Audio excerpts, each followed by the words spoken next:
Hey guys, what's up? We are back with another coaching video. This time we're taking a look at a Guardian Druid gameplay and Neltharus gameplay, so a little bit change of scenery. This was submitted by Dr. Blocktopus. He was the same player in the last video playing the Brewmaster Monk, but this time he is on the Guardian Druid, so we are, kind of just doing the same thing. Now, I feel like in this video I should talk about the talents and the build first before getting into the gameplay, because that will kind of dictate a lot of the decisions that were made throughout the run. There are a lot of major kind of, I think, talent issues or changes you can make to make the playstyle feel a lot better. First, though, really quick, gearing wise, you don't have a lot of haste on your gear. Guardian Druids right now prioritize kind of haste and then verse and mastery, where a lot of your gear, like your necklace and your rings, have a lot of verse and mastery on them. You probably want to replace them with, jewelry that has higher haste, because that's where you're getting a lot of that stat from. Even maybe replacing your tier gloves. You do have 5 set, meaning you can drop a tier piece. And out of all of the tier pieces, crit mastery with heavy mastery is probably the worst of the 5, at least in my opinion. And then everything else looks okay. Like your weapon's great. Dark Roll's fine for damage. You might want to replace Ominous Chromatic Essence with more, maybe a defensive trinket when you're trying to get into, plus 20s, which I know is your goal. Your gearing, I'll have it all written out for the notes for you, but basically try to shift some of your gear to more haste centric. But let's break down the talents really quick. Any Guardian Druid expert savant will be able to kind of pick out the major flaws in this tree. We are seeing an Ursoc's Fury playstyle, which is okay. It's not the best in the current state of Guardian Druid, though it will be pretty strong in 10.1.5. But since we're still in the 10.1 patch, this build isn't as strong as its Galactic Guardian counterpart. So because you're running some of these traits in your class tree or your spec tree, I would maybe drop things like Nurturing Instinct, because this is really beneficial when it comes to the the Galactic Guardian damage profile. So you can easily drop Nurturing Instincts for things like Innervate and Nature's Vigil. But because you're not playing Galactic Guardian, Nature's Vigil will be a little bit weaker. It'll get a lot of damage from things like Maul and things like your Thrash Bleeds, but because you're playing Raise, you're obviously not benefiting from the Maul. So now coming over to the spec tree, the top of your tree looks fine, except you're running Ursoc's Endurance, which doesn't net you as much value as you think it might. And it's a point that's being spent up here with 9 points instead of 8. You don't need to spend this point to move into the second tier of the tree, where you're going to find much more powerful traits like Layered Mane, Reinforced 4, or even Reinvigoration or Earth Warden. So I don't recommend playing Ursoc's Endurance in this state. So dropping this, and honestly, if you're not playing a Galactic Guardian build, don't play Fury of Nature. There's no point. You can spend this point elsewhere, and because you were playing Thorns of Iron, you can easily drop this and pick up double points into Layered Mane, which will have a chance to apply a secondary stack. It also has a chance for your Frenzied Regen not to consume a charge, and will highly benefit your Thorns of Iron. At that point, you do have an extra point to spend. I don't recommend playing Vicious Cycle. Now, it does make some pretty beefy raises, but I would recommend dropping Vicious Cycle for Reinforced Fur. Now, that'll set you up for your third tier of the tree. Now, if you want to still play the Thrash Ursoc's Fury build, here is what I would recommend. So you can grab Flashing Claws into Ursoc's Fury, that's fine, into Blood Frenzy for the Rage Gen, and then if you really want to play Raise, you'll be losing a lot of single target damage, but you can play into Raise, and then you need a way to get into Incarnation. Now, in a standard build with Galactic Guardian, you typically play in from Circle of Life and Death, but because you're not playing a build that focuses on the Galactic Guardian Druid talents, you can path through Elun's Favored into Thorns of Iron into Rage of the Sleeper, which will allow you to grab Incarn, which then I highly recommend grabbing Ursoc's Guidance. This is such an overpowered ability for the Guardian Druid in its current state. While Circle of Life and Death is great and it makes your damage over time effects deal their damage in less time, basically it'll tick 25% faster. Because you're not running Galactic Guardian, the only thing that's really ticking faster is your Thrash. And your Thrash Bleed, while strong, I guess, at least in a general sense of a dot, it actually will make your Thrash fall off quicker. And because you're not running Incarnation, you're not able to just or Incarnation with Ursoc's Guidance, you're not able to have really good uptime on Incarnation. Therefore, generally less Thrash stacking. And I'll talk about, there's some issues in the build where you actually let Thrash drop off a lot, which is not great. But this is the build I would recommend. I don't like playing with Raise, so if you were to drop Raise, then you could pick up Circle of Life and Death, which is, fine. Or you can even play Vicious Cycle to get way, way, way bigger maul hits. So that's what I would recommend. There are actually more efficient builds for this patch. Going to next patch, I'm probably going to end up doing a video about it, but there are a lot of changes that the Guardian Druids are going to see. Anyways, this is what I would recommend, but this isn't what you played. All right, let's get into the run. Getting into the run, I had some kind of pre-run notes that I was going to look out for. So I'm really looking out for how frequently do you use your cooldowns? Things like Barkskin, Rage of the Sleeper, Incarnation. You want to be using these pretty aggressively. Barkskin with certain talents is only a 32-second cooldown.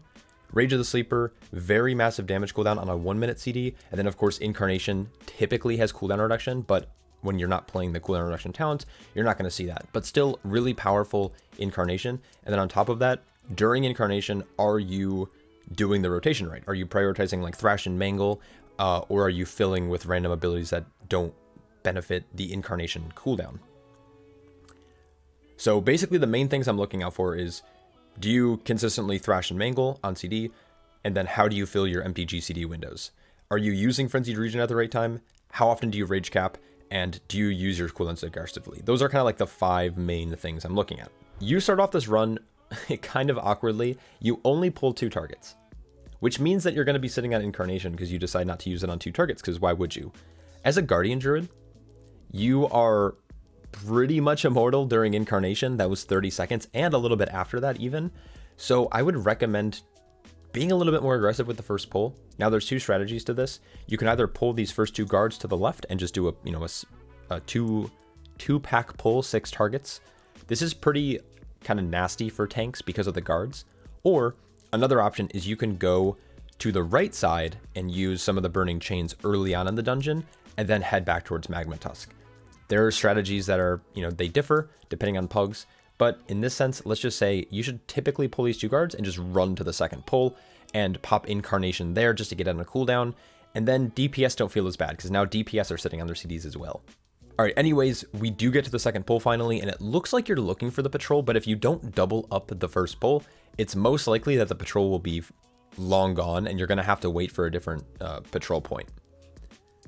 So at this point, you can probably Incarn, and it's honestly probably worth pulling in maybe this group in the corner, but you decide not to because, of course, you have your own route. And then getting into like the third pull, you hard sat on Rage of the Sleeper. You want to use this as often as possible, pretty much on cooldown. While it does offer a little bit of defensive value, it's really good for increasing your overall damage, giving you leech, and reflecting damage back at the attackers. It's a pretty sizable CD. But up to this point, when it comes to like your rotation, you're not really rage capping. You're pretty much using Thrash and Mangle on cooldown, but later in the run, you're going to let Thrash fall off sometimes, or you're not going to hit Thrash as frequently as you should, but I'll point it out when we get there. So moving on to Magma Tusk, you let Moonfire and Thrash fall off during this fight. So even without Galactic Guardian, Moonfire still does a ton of single target damage for being a 1-cost global. You basically want a Moonfire, on pull, and then you want to, at some point, apply Moonfire when there's 6 seconds or less of the dot remaining on your target. This is called a pandemic window, and what that means is that the dot will be extended to up to a certain amount. It depends on the dot. It's different depending on like the duration value. Sub 6 seconds, you'll be able to reapply it. Those last 6 seconds will be added onto the new Moonfire, making it so you're not overlapping or losing out on damage. Also on this fight, you were spending some rage on Raze, which is just like a bad way to spend it. You are going to get a little bit more damage from Raze compared to Thorns of Iron and single target, but you want to maintain Iron Fur at as high of stacks as possible throughout the entire fight so you can keep your damage taken to a minimum. Generally speaking, you want to raise on free procs only of Tooth and Claw. So your kind of priority rotation should be Thrash and Mangle, followed by reapplying Moonfire, and then you can fill with Swipe. All right, but anyways, Magma Tusk goes down pretty quickly, and let's kind of just, I'm going to speed through the rest of the dungeon. So when you get to like Lahar, the mini boss in heading towards Chargath, you want to make sure you're utilizing these burning chains. You want to try to group up mobs near the chains so your group can pick up a chain and run through it. When you pick up a chain, you'll be taking dot damage, like damage over time, but you can run the chain through mobs, and it's similar to Chargath. If they trip on a chain, it'll do like an eruption of AoE and stun them. So what a lot of groups do is they like coordinate breaking these chains if you can, but even in pugs, it's still really efficient. The tank can do this if they're feeling healthy. DPS are starting to pick up on that, especially when you get into like 17s and higher. But yeah, make sure you're using the burning chains. And then of course, again, you're sitting on Rage of the Sleeper. Use this on cooldown. On this trash as well, you do end up sitting on Incarn, which is just bad voodoo. You don't want to hold this for boss. Incarnation, while it's good on a boss fight, it's also insanely good for AoE trash, especially on a fortified week. So make sure you are using this on cooldown, and if you have it and your DPS and your healer seem healthy, you can pull a little bit more than you probably are used to pulling on like a Brewmaster or another tank. And then of course, remember to use Burning Chains. So looking at Chargath, your Moonfire uptime is pretty bad. You want to make sure that you're Moonfiring roughly every 15 to 18 seconds. One Moonfire cast, at least at like based off of my bear's damage, one Moonfire cast will end up doing roughly 50k damage over its duration, meaning that that one global will net you 50k damage. Now, unfortunately, your group had like unfortunate chain breaks, but your healer kept it alive, so nice. All right, so the pull after Chargath's room in like the sleeping quarters, you were using Raise as just like a source of rage dump, but you want to get into the practice of maintaining high stacks of Iron Fur to minimize your damage taken. Now, of course, in this point, it really doesn't matter since there's only a few mobs left, and Raise still gives you a pretty good absorption shield, but Thorns of Iron is really important. The big thing with Guardian Druid, especially playing Raise, if you're going to dump Rage on that, is recognizing when it's safe to Raise versus maintaining Iron Fur. This is just going to be a good practice. I personally only recommend using Raise and or Maul when you have a proc of it, but dumping Rage with Raise is like fine if you feel really, really comfortable. You kind of chained this area kind of strange. I recommend trying to just double this pack up quicker and then using the Burning Chains. You have access to one in this little area, and this is going to be the last spot you can utilize this free damage.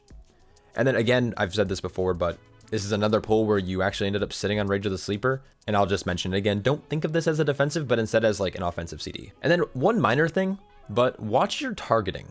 At the very kind of like end of this pull, you were targeting a mob that was in range, like doing a frontal or something. Therefore, you were missing out on auto attacks. And this is a pretty big deal for Guardian Druids when you're talented into Tooth and Claw, because you're going to get procs of Raise or Maul from your auto attacks. So just keep that in mind when you're in these pulls. And then again, like this is a lot of this is going to be pretty repeated, is that you just tend to sit on your cooldowns longer than you probably should. So you set on Incarnation actually for 3 full minutes, meaning that you could have easily gotten just an extra use of Incarnation here. But most of your execution, again, like rotation wise, like you're doing it pretty okay. You know, you're thrashing and you're mangling on cooldown and you're filling with swipe, or you're dumping with Raise. Moving on to Gorak though, this is really when I noticed that your Incarnation like rotation was really off. You use swipe a lot. The rotation while during Incarn should pretty much be thrash, mangle, thrash, mangle, thrash, mangle, and then filling with Maul if you get it, and of course just dumping all of your rage on Iron Fur, because you're going to shoot up in stacks, increasing your total armor value, increasing the damage of Thorns of Iron. So you want to be dumping constantly. And then of course, if you do get low, you want a frenzied regen, or if you need it, but you end up like using swipe, and part of this comes down to your haste. You might not have enough haste to actually be able to go thrash, mangle, thrash, mangle, thrash, mangle. But swipe is going to do about half the damage of thrash, and because you're running flashing claws, thrash has a chance to proc itself, or proc again off of its cast. So you're just missing out on so much damage. Now a quick little breakdown, at least based off of my Guardian Druid, who's a little bit higher on level, but swipe hits for about 6k, thrash will hit for about 9k, but again has a chance to duplicate, mangle hits for about 15k, and raise hits for about 25k, especially more with tooth and claw. So this should give you an idea of priority, that raise is going to truck, mangle is going to be really strong in single target, thrash is going to hit for a little bit less than that, but has a chance to duplicate, and then swipe should be like if you have nothing to hit at all. With Gorak as well, a minor positioning thing, after he knocks you away and you avoid the slam, start walking back towards the Anvil's position where he starts his Forge Storm cast. The reason for this is that he'll be leaving back here anyways, and this allows both you and your melee to have higher uptime on damage. Also, you can use Wild Charge or Skull Bash as a short range charge to quickly get out of the swirl when he's leaping at you, basically as soon as the circle spawns on the ground. All right, and then kind of the last little notes here. When you were clearing towards Sarga, this seemed fine for the most part, but you're still sitting on Incarnation and Rage of the Sleeper like a lot. But I will say this, after obviously getting to that point, you held Incarnation for doubling the 2 packs right before the final boss, which is okay. You could have gotten a lot more Incarnation uses if you were running the Ursac's Guidance talent, or if you just used it more actively in the run. Lastly, on Sarga, the only big thing is really like your movement. You spent a long time running around looking for coins when you could have just done the damage to break the shield instead. Good rule of thumb is you typically need 3.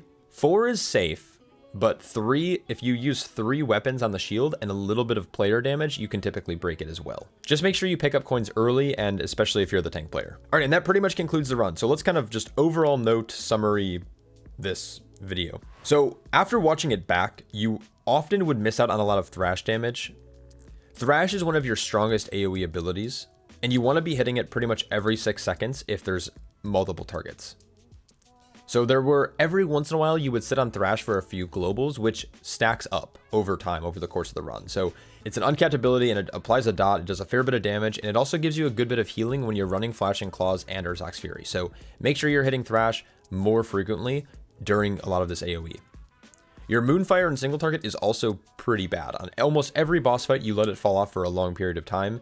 You generally can ignore it in AoE because you're not playing Galactic Guardian. You can always, pull mobs in with it, or if you feel like you need priority damage on a mob, you can apply Moonfire. But for the most part, in AoE, you can really just focus on Thrash, Swipe, and Mangle. But again, in single target, you want to reapply Moonfire when there's between 6 and 1 seconds left of the debuff. And then last but not least, cooldowns could be much better. Run Ursac's Guidance.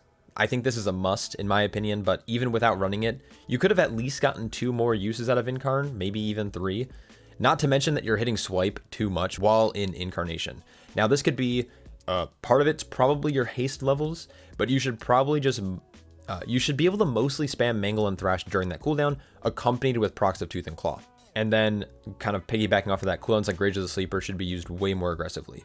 You did a good job of using, you kept up Iron for most of the run, and you did a good job of using Barkskin on cooldown, but Rage of the Sleeper, you could honestly, you could probably macro it with Barkskin and just slam that button.